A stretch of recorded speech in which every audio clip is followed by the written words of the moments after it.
তিনটি নিয়ামত মোবারক দেওয়া হবে। সুন্নত মোবারক যদি কেউ ইতেবা করে, সুন্নত মোবারক পালন করলে তাহলে তিনটা ইতেবা নিয়ামত মোবারক দেওয়া হবে, তিনটা নিয়ামত মোবারক দেওয়া হবে। সুবহানাল্লাহ। প্রথম নিয়ামত মোবারক হচ্ছে যিনি খালিক মালিক রহমান আল্লাহ পাক, তিনি ওনার সম্মানিত হুজুর পাক সাল্লাল্লাহু আলাইহি ওয়াসাল্লাম ওনাকে এত বেশি মহব্বত করে যে ওনাকে ইতেবা করলে তিনি নিজ থেকে সে বান্দা বান্দিকে মহব্বত করে তাদেরকে মাহবুব বা মাহবুবা বান্দা বান্দি হিসেবে কবুল করে নেবেন, নামকে কবুল করে নেবেন প্রথম।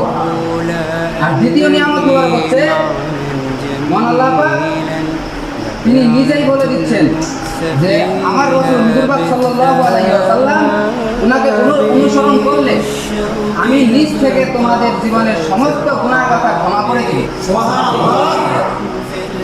এবারে তৃতীয় নিয়ামত মোবারক হচ্ছে, তিনটা নিয়ামতের কথা বলছি, এবার শেষ লাস্ট। তৃতীয় নিয়ামত মোবারক হচ্ছে যিনি খালিক মালিক রহমান আল্লাহ পাক তিনি নিজেই বলে দিচ্ছেন আমি নিজ থেকে তোমাদের জন্য ক্ষমাশীল ও দয়ালু হব। সুবহানাল্লাহ।